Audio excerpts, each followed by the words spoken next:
Kasama naman natin sa isang panayam at I think ready na siya. At siya naman po ang nagsisilbing coordinator, national coordinator ng Asian Century Philippines Strategic Studies Institute. At the same time, national founding member and secretariat para po sa koalisyon ng mamamayan kontra giyera. Makakasama po natin si Herman Camentong Chu Laurel, isa pong political analyst and isa din po itong manunulat at scholar ng ating kasalukuyang panahon. Good morning. Welcome sa Pilipinas nating mahal, Camentong Laurel. Magandang umaga ka Eric at sa iyong milyong taga-subaybay. Isang magandang umaga. Yes sir, maraming salamat Camentong sa pagpapaunlak po ninyo sa ating talakayan. At dito po ako mag-take off sa nakapanayam namin just a while ago. I hope you were able to catch up kay Professor Clarita Carlos when she told our program na mas mahalaga ang pang-ekonomiyang pag-uusap kaysa military posturing. Mas mahalaga ang paghahanap ng kapayapaan at kaunlaran kahit pa yan ay China, Vietnam, Malaysia o sinumang claimants sa South China Sea dispute kaysa maggirian at magsukatan ng tapang at lakas militar. How do you react to that kind of position na tinitake ni Professor Carlos bilang former National Security Advisor ng ating bansa at ng Pangulo? Well, nasubaybayan ko po yung inyong diskusyon at marami siyang sinabi na pwedeng sang-ayunan at meron din siyang mga sinabi na hindi dapat sang-ayunan. Okay. But that is the way discussion should go. Okay, no? go. But also it's important to point out that objectivity requires that we do not have entanglements on either side. Ano? Kasi nabanggit na ni Professor Carlos that she is now working with the government through the Office of Tambaloslos, and that is, I think, compromising. Kaya po yung ibang mga aspeto na dati po narinig ko sa kanya ay naiiba in this discussion of hers. But we understand people have to make a living. Even scholars have to. Yeah. But there are several points that are very important. But of course, tama ka, ang ekonomiya ang pangunahing konsiderasyon sa anumang pamamahala po ng isang gobyerno. Kahit po yung iyong foreign policy, yung national defense ay nakasalalay po sa ganda ng ekonomiya. Paano ka lalaban ng giyera kung halimbawa ay yung ekonomiya at yung mamamayan mo ay naglulumpasay, dapan-dapa tulad ng Pilipinas at nabanggit nyo at na-discuss ninyo si Zelensky. Tulad ng Ukraine. Ano? Ay ang Ukraine po ay yung power system nila mas masahol na po kaysa sa kuryente ng Pilipinas na tayo wala pang ang gera ay nagkaka-brownout na after 25 years of privatization. Ang Ukraine po ay talagang halos puro blackout na po dahil yun po ang tinatarget ng Russia. No? So ekonomiya talaga ang pangunahin. In fact, yung sabi nga ng ASEAN sa pamamagitan ng mga binibigkas ni dating Singapore Foreign Minister George Yeo, sabi niya, ASEAN felt no obligation to support the Philippines over the Second Thomas Shoal or Ayungin Shoal. ASEAN shows great discomfort because they really don't want escalation and conflict in their own backyard. Ayan po ang nangyayari po sa atin ngayon. Nag-escalate ng tensyon sa South China Sea. Hindi dahil sa China, mali po si Carlos po dyan. Dahil ang China po patuloy po yung pagbubukas ng kanyang ekonomiya, consumer market sa Pilipinas. Ang Asian Infrastructure Bank ng China ay nagbigay lang po ng around $400 million first tranche loan para sa Cavite-Bataan Link Bridge. Patuloy po ang pagiging top trading partner ng Pilipinas. Pero dito sa South China Sea, ang Amerikano po ang may programa na tinatawag na Operation Mushu or yung Assertive Transparency para itulak ang Pilipinas na udyukin ng reaksyon galing sa China sa paghahamon po dyan sa Ayungin Shoal at ngayon po sa Sabina Shoal ay tangkang pagtitirik din ng dalawang panibagong barko ng Philippine Navy. Yan po sa Sabina Shoal or ating tawag na Escoda Shoal. So marami pong ginagawa. Mali po si Carlos nung sinabi niya na China po ang dahilan. Dahil walang nagbago sa patakaran ng China. In fact, very defensive ang China. Very passive. Naghihintay lang po doon sila sa Ayungin Shoal o sa Scarborough Shoal. Hindi naman po silang nag-aagresibong pumasok po sa Philippine territorial waters. Of course, may dispute sa South China Sea. That has been handled for 2 decades at least now, 2.5 decades ng diskusyon, dialogue na mapayapa po, especially under President Duterte. Pero ngayon nagbago. Sinong nagbago? Si President Marcos po noong Pebrero, noong nakaraang taon 2023, biglang pumihit siya na walang paliwanag at siya ay umakap po ng Estados Unidos at sumunod na po yung deployment ng intermediate range ballistic missiles ng US sa ating norte, sa Isabela, sa Cagayan Province. Ano namang iisipin ng China po? Pero sa pagturing ng China sa Pilipinas, kaila Governor Mamba ng Cagayan Province, tuloy-tuloy po ang mga tulong at napakarami pong mga ebidensya po na hindi inuulat ng mainstream media yung tuloy-tuloy na tulong ng China sa Pilipinas tulad nung pagsuporta sa ating Kaliwa Dam na siyang magsusupply ng 600 million liter daily kada araw na tubig para sa Metro Manila residents na ngayon tayo ay nakakaranas po ng mga tagtuyot, uhaw po sa ilang mga parte po ng Metro Manila at Southern Tagalog. And of course, power system po natin, pero kinansela natin ang maraming mga project. Ni Bongbong Marcos pala, kinansela nila. Yung mga train system ng Mindanao Circumferential, 1100 kilometers circumferential rail ng Mindanao. Tama. Yung pagbubuhay at modernize ng Bicol Express, North Rail natin po. Ayan po, lahat po yan udyok ng Amerikano dahil hindi natin malaman kung anong secret din ni Bongbong Marcos ng Pebrero, kung anong pananakot na pati po yung kanyang inutos kay Admiral Carlos ng Westcom na easing of tensions na sinunod ni Admiral Carlos at nagkaroon po ng magandang rotation and resupply mission ng Pebrero 2, 2024 na flawless po ang tawag ng AFP. Napakaganda. Naudlot na naman po, nasisante yung gumawa po ng easing of tension na utos ni BBM at siya pang nasisante at balik po sa build-up ng tension. Especially, pay attention to this, sa Sabina Shoal na ang suspecha, paniwala ng China po, ay may utos ang Amerikano magtirik ng 2 panibagong barko po dyan para madagdagan yung BRP Sierra Madre at ma-escalate po ang tension natin. Yung pag-imbita kay Zelensky po, malinaw po yan, ay pag-prop up, pag-tutukod kay Zelensky na bagsak na po sa sariling bansa. Hindi na po presidente yan, kaya hindi nararapat po na imbitayan at lalong hindi nararapat na bigyan ng guard of honor po yung diktador na po yan. O, hindi po yan halal anymore.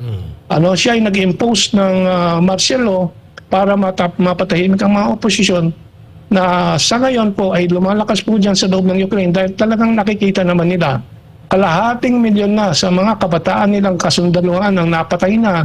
Ngayon may bagong utos si Zelensky na buksan ng mga preso para ilabas po yung mga mamamatay tao, manggagahas, mga kriminal and so on, para mga kriminal, para magsundalo na para sa Ukraine dahil ubos na po. Wala na. Binaba pa nila ang conscription age from 27 to 25 kasi yung 26 years old at 27 years old, ubos na. Patay na. Yan po ang ginagawa ng Amerika sa Pilipinas, at diyan po, hindi po tayo papayag na makalusot po ang kasinungalingan ng mga scholars tulad na Clarita Carlos. Hindi China ang gumagawa nito.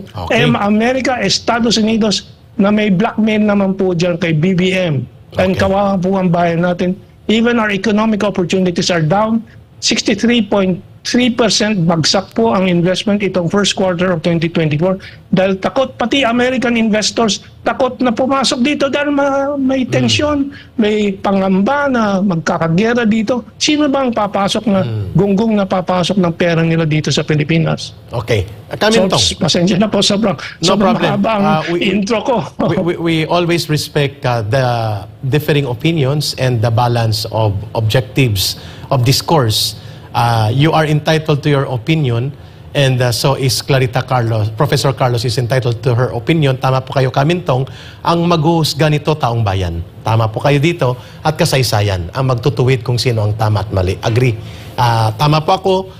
Tama po kayo sa sinabi ninyo na may personal din na mga link sa gobyerno pa rin ni Pangulong Marcos si Professor Carlos. At hindi maiiwasan ang kanyang mga biases ay manggagaling din sa kanyang economic attachment, sa kanyang pagiging employed sa House of Representatives. At ganun din po sa inyong bahagi, may tatanong po ang taong bayan. Kamintong, ibig po ba ninyong sabihin, by and large, in spite dito sa girian at mga kiskisa na nagaganap, sa biglang pagpihit ng Marcos administration ng kanyang foreign policy, ay nangangahulugan ba ang inyong pananaw batay sa karanasan at aktual na engagements sa mga nakakausap po ninyo na iba pang mga observers, even sa China na inaobserbahan ninyo? Bukas pa rin po ba ang kanilang diplomatic channel for a meaningful and sincere dialogue to de-escalate the tension and meet up on a compromise that will be very beneficial both to China and the Philippines and the entire region? Do you believe diplomacy is still open on the part of China? Malinaw na malinaw po yan at tuloy-tuloy po na bukas po ang mga bintana at mga pinto at mga gates ng China sa magandang usapan sa Pilipinas. At yan po ang ebidensya niyan ay yung nakita natin sa ginawa ni Admiral Carlos, Alberto Carlos ng Westcom, na ginawa niya po yung sa termino ng China New Model o yung ating easing of tension sa salita po ni Bongbong Marcos. At nagkaroon ng tagumpay naman noong Pebrero 2, lagi nating inuulit po yung petsang yon dahil signifikante po yun nung natuwa po ang ating Armed Forces of the Philippines at tinawag na flawless, perfect, walang sabit yung rotation and delivery. Sana unang hakbang na po yun sa pagbabalik po nung nagawa po noong panahon ni Presidente Duterte na mapayapang pag-uusap at maibalik na yung mawala yung tension sa Scarborough Shoal ng completely free access ng ating fishermen sa pangingisda. Pero ayun, ang ating mga mangingisda mismo ngayon ang siyang nagproprotesta tungkol sa ginagawa ng Pilipinas dahil po nalilimita ang kanilang fishing access sa Scarborough Shoal, although that is not the intention of China. Yeah. But that is the effect kasi may tension nga, tumataas ang tension. Pati ang ating mga ngisda ay nangangamba rin without even considering any real threat. So this is all favorable to the United States of America na sa loob nitong taon na ito siguro babagsak na po ang financial system ulit tulad ng 2008. Tama. Kaya po nagsasabog ng gulo sa buong mundo. Sa Europa itong nakaraang 2 taon. At ngayon sa Asia, pinipilit po nila. Kaya ko nabanggit yung sinabi ni George Yeo, dating Foreign Minister ng Singapore. Ayaw na ayaw po ng ASEAN po to. At aminado na po ang ating gobyerno at yung mga pro-American, pro-US na mga bunganga dyan, mga spokesperson nila, mga Jay Tariela, mga Richard Heydarian, na lonely daw, lonely. Nag-iisa po ang Pilipinas dito sa South China Sea tension building operation. So, hindi po suportado ng mundo, ng ASEAN, ang ginagawa ni Bongbong Marcos. Alam nila po ito ay gimmick po, estratehiya po ng Estados Unidos. Kamintong, gaano kahalaga na instead na si Zelensky ang kanyang inatupag, at isa naman, kaya nga nag-promote ito ng madness of war, winasak niyang sariling bayan niya, winasak at pinaghinayaan niyang mamatay ang kanyang mga mamamayan, in a way na dapat sana ay nag-uusap siya sa Russia at nakikipag-usap sapagkat bukas naman ang linya nila bago magkaroon ng panunulsol ng Amerika at ng North Atlantic Treaty Organization at pumutok yung full-scale war, ay nag-uusap sila nila Putin. At simple lang ang binabanggit sa kanya ng Russia, nung panahon na nag-uusap sila, manatili tayo na independent, magkaroon tayo ng bilateral relations, hindi tayo magpapagamit sa interes ng Amerika at ng NATO para gamitin na military base position ang Ukraine against Russia. Doon lang naman nagsimula lahat. Do you think, similarly, ganyan ang kalagayan ngayon ng Pilipinas na nagagamit na tayo papunta doon sa pre-forward positioning of military armaments and war support na system ng Amerika sa Taiwan na hindi niya gustong bitawan sapagkat ito ang kanyang ginagamit na bargaining chip to pressure China at magkaroon siya ng kanyang paggigiit ng presensyang pangingialam sa rehiyon ng Asia-Pasipiko. How do you look at the similarity of pre-war situation na pinapasukan ngayon ni Marcos, similar with Zelensky Part 2? Noong nagsimula po, noong 2022, Pebrero, yung Russia-Ukraine war, nasabi ko na tapos na po ang Ukraine, talo na po ang Ukraine dahil ang US po ayaw magbigay po, US and NATO ayaw magbigay ng no-fly zone. So sabi ko, paano may magkakalaban ang Ukraine kung yung area nila ay hindi po nila madidepensahan. So ang ginawa na po ng Amerika, talagang pinaing ang Ukraine para maimbita. Yung hinihiling naman ng Russia lang ay wag lang gawing NATO member, military member ang Ukraine. Therefore, mapagbawalan ang paglalagay po ng missiles po dyan na abot ang Moscow within 10 minutes. No? Defensive yan. At nagkaroon ng kasunduan ang Ukraine, si Zelensky at si Putin, ang Russia, nung Marso nung taong yon, bago po talagang sumabog na todo-todo yung gerang yon. At merong in principle agreement sila, pero pumasok po ang Britanya na sa utos ng Estados Unidos at in-scuttle yung peace talks. Ano? At may napatay pa nga na isang delegado ng Ukraine Peace Talk group. Ano? Hindi na po nababalitaan ngayon, pero may pinatay po doon para ma-scuttle po yung peace talks na yun. Kaya yan po, si Zelensky po unwilling partner dito sa gerang ito, pero napasubo na po siya. At even today, he is being called the most corrupt ally of the United States kasi binabawi na lang niya sa daan-daang milyong dolyares na tinatabi niya para sa pag-eskapo niya pagkabagsak po ng Ukraine. Sigurado na po yan, talo ang Ukraine. Kaya po ang Estados Unidos naman ngayon, nag-escalate po closer to World War III at pinapayagan ni Biden ngayon na ang Ukraine gamitin ng mga missiles ng US na tirahin po ang mga targets sa loob ng Russia mismo at hindi lang po defensively sa Ukraine territory. Ano? So, nag-escalate ang Estados Unidos. At yan po ang ginagawa din ng Estados Unidos dito sa Asia. Kaya po talagang tinatakwil po ng ASEAN itong mga ginagawa ni BBM na backed up ng Amerikanong deployment of missiles at yung escalation dyan sa South China Sea. So, yan po talaga ang hamon sa Filipino people, no, sa ating mga mamamayan. Hindi po magsusurvive ang Pilipinas as we know it today in 2 to 3 years. Ano? Pagka yung deployment ng missiles, yung escalation ng tension sa South China Sea ay tuloy-tuloy. Tama. Ano, hindi lang po sa economic dahil gipit na po tayo at pinipigilan ng Estados Unidos ang anumang investment galing sa lahat ng parte ng mundo papasok ng Pilipinas, lalo-lalo na China. But sa potential proxy war na wawasak po sa Pilipinas tulad ng nakikita nating pagwawasak po sa Ukraine ngayon. Yes. That is why hindi po pwedeng magtagal si BBM unless he switches back to the normal BBM. Yung dating before his secret will deal with America in February 2023.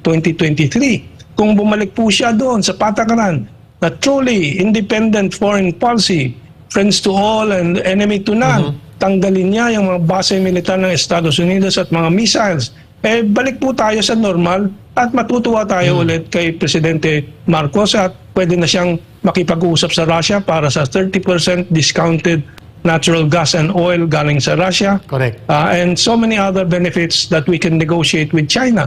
Pero as he is today, he has to be removed for the survival of the Filipino nation. Kasi may binanggit siya Kamintong, no, nakakabahala ito. Tinanong ko rin, hindi ko na itanong ito kanina kay Professor Carlos, ito sa nanghuling tanong namin sa kanya.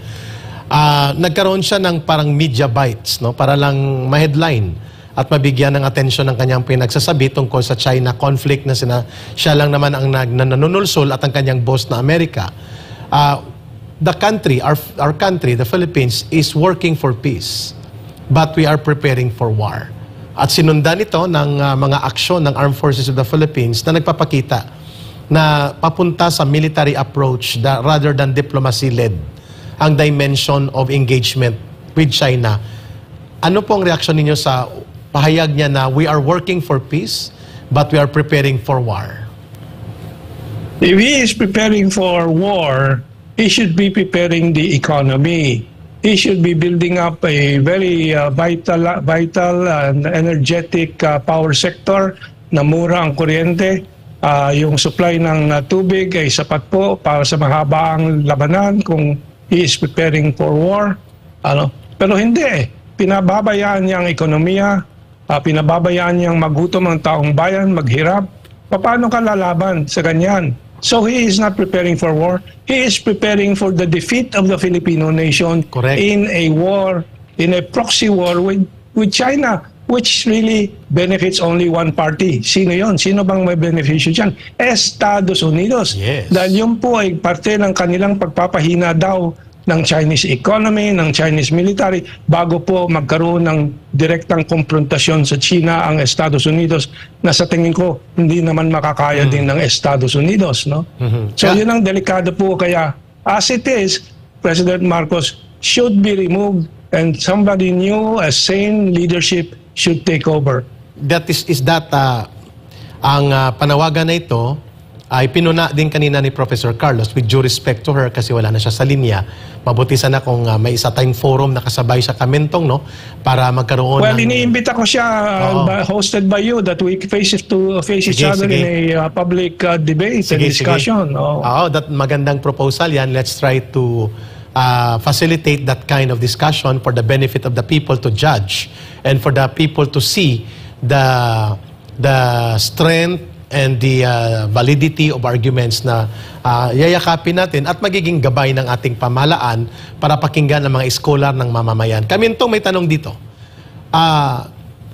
Sa lahat ng mga ASEAN countries, Vietnam, Malaysia, Indonesia, Brunei, Thailand at iba pa, na mga karating neighbors at mga bansa, hindi po sila pumupustura sa digmaan. Hindi po sila nagpapadikta sa gusto ng Amerika na magtapang-tapangan. Kung hindi, they're dealing with America as they are dealing also with Russia, dealing also with China, and among other multilateral line of trade and diplomatic engagement. Gaano kahalaga po na tayo na lang napag-iiwanan sa isang baluktot at makalumang pananaw na ang resulta nito ay pagkalugmok ng buong bansa at pagkawasak ng buong mamamayan. Gaano mo po tinitingnan ng ganitong binibitbit na posisyon ngayon na na-isolate na actually ang Marcos government at ang Philippine government sa ASEAN neighbors niya? Na-isolate tayo geopolitically, but more importantly, economically. Ang Malaysia po ay pipirma lang po sa China sa electric vehicle po ng $2.5 billion project po. Galing. $1.2 billion project naman ang Thailand. Ang Indonesia, around that amount also, 1.2 or $1.5 billion ang investment ng China dyan. Galing. So ito ay isang ehemplo lang ng focus ng lahat ng mga kapaligid po natin ng mga bansa sa ASEAN. Economy, economy, economy. Paalala ko lang sa taong bayan kasi hindi po ito pinapaliwanag ng ating malalaking media. Except sa SMNI, no? Ang Malaysia, na 1/4 lang ang populasyon at the maximum 1/3 ng populasyon ng Pilipinas po, ay $12,000 per capita ang kanilang GDP. $12,000 po. Ang Pilipinas po, $4,000 per capita GDP. Ganyan kalayo po, samantalang tayo ay mas malaking bansa. Mas malawak ang karagatan, mas maraming yaman, mas maraming mineral. At baka sabihin na, kasi kaunti lang populasyon ng Malaysia. Well, ang Indonesia, which has 3 times, almost 2.5 times more population than the Philippines, has $5,000 per capita income, $1,000 higher than the Philippines. Although they have around 250 million population or more. So ang ekonomiya natin ay bagsak na po talaga, sobrang bagsak. At alam yan ng tao pero hindi po napapaliwanag sa kanila, kaya hindi po nila naintindihan na ito ay bunga po ng masamang patakaran po sa kasalukuyang administrasyon. Noong panahon ni Duterte tayo bumabangon from 30 years of the tinatawag nating yellow administration na puro privatization, liberalization, deregulation na sponsored po ng Amerikano. Noong panahon ni Duterte, nagsimula na po magbago po yan, dahan-dahan. Pinapagalitan niya ang Maynila Water sa kanilang sobrang singil, and so on. Pero naudlot nga kala natin itutuloy ni BBM yung programa po nung nagsimula na po doon sa panahon ni Duterte, pumihit po at naging pro-oligarch, pro-US po siya. Anong gagawin ng taong bayan? Magpapatuloy na lang ba po na mapagsamantalan ang pawis at tugo ng taong bayan? Hindi kayang magtagal po ang mamamayan sa ganitong kondisyon. Alam naman ng middle class, dahil sila po ang tinatamaan, ang mga mahihirap, hindi na po talaga ma-spelling kung ano nangyayari sa kanila. Nagtsatsaga na lang po. Dumadami ang mga naglilimos po sa lansangan, mga yagit na mga bata, mga kabataan sa lansangan. Yan ba ay ipapagpatuloy po natin? Papayag ba tayo dyan? Correct. Kamintong, even the government statistics will speak for itself, for themselves. 2 million halos ang ginugutom araw-araw, kulang ng pagkain o halos hindi makakain sa Metro Manila alone. And nationwide, we are having around 7 million ang nagugutom. Hindi makakain, kulang sa access sa pagkain dahil walang income, walang kabuhayan. Kamintong, mahigit 4 na milyon na mga mamamayan at na lakas paggawa natin ay walang trabaho. Kung i-lump mo ito lahat, 10 milyon ang kulang sa trabaho. And yet, ang inuuna ng gobyerno ni Marcos, missiles. Bilyon ang kanyang binuho sa missile, samantalang nagugutom ang kanyang mamamayan. Sa tingin po ba ninyo, ang panawagan ng koalisyon ng mamamayan kontra giyera, in your alignment with Marcos Alice dyan, ito ba ay napapanahon, valid at makatarungan at hindi destabilisasyon at bahagi po ito ng demokratikong karapatan ng mamamayan para manindigan at ipagtanggol ang kanilang mga sarili sa isang gobyernong pangwawasak ang pinatutunguhan ng direksyon ng kanyang pamamahala? Ang destabilisasyon, ang gumagawa po ang Amerikano gamit po ang administrasyon po ni BBM. Halimbawa, yung pagka-disgusto po ng mga Duterte movement, Duterte followers, hindi po dahil kay BBM. Dahil siya ay pumapayag po na himasukan po tayo ng International Criminal Court tungkol sa drug extrajudicial killings na alam naman po natin, hindi totoo. Pero yun, nagdi-destabilize ang Amerikano gamit po yung issue na yan at marami pang ibang mga issue. Kaya nagkaroon ng paghahati po, hindi lang po ng bayang Pilipinas between Duterte daw sa kanilang sabi, pero actually mas malawak kaysa sa Duterte supporters po yan. But even sa sariling pamilya niya, dyan sa issue ng foreign policy and foreign relations. Yes. Si Madam Imelda Marcos ay dumalo po sa opening ng chancery po ng Chinese Embassy at sabi dapat magkaisa ulit ang China at Pilipinas. Correct. Si Senator Amy Marcos, siya po ay sa maraming pagkakataon ay tumututol doon sa mga ginagawa ng kanyang batang lalaking kapatid. So hindi lang po bayan ang nadi-divide, kundi ang pamilya ni Bongbong Marcos mismo. Ang politika po natin. So sila ang nagdi-destabilize, lalo na yung nasa anino na yan ng mga Amerikano. Correct. And given this situation, at yung description mo sa economy at yung dami ng nagugutom, choice ba ng bayan na panatilihin yung nagiging dahilan nito or baguhin na ang sitwasyon? Di ba? Hindi po ating kagustuhan yan. Yan ay call of the hour, call of the times na kailangan magkaroon ng pagbabago kung hindi siya mismo ang magbago at bumalik sa tamang landas. Tama. Kamintong, nagpapasalamat ang taong bayan sa malinaw na pananaw ninyo. And maganda po na mapasalitate namin sa Pilipinas nating mahal para po maging patas ang daloy ng talakayan at hahatulan ng mamamayan ang tamang pananaw, worldview, point of view, and standpoint ng dalawang mga matatapang na scholar, si Professor Carlos at si Kamintong, who is also recognized as a political and socio-political analyst and observer. Kamintong, congratulations pala sa pananatili ng inyong scholarly work to guide our people and the government dito sa Asian Century Philippine Strategic Studies Institute at ang binuo na sinamahan ng Pilipinas ating mahal na koalisyon ng mamamayan kontra giyera. We would like to hear from you soon and we will always be by the side of correct history on the benefit and on the betterment of the country and the people. Mabuhay po kayo, Kamintong. Maraming salamat. Ayun. Mga kababayan, nakasama po natin si Kamintong Laurel. Patas ha? May ibang silang magpananaw, may magkapareho, pero may hindi magkakatugma with Professor Carlos. Pero just the same, sabi namin, dito sa production group and program group ng Pilipinas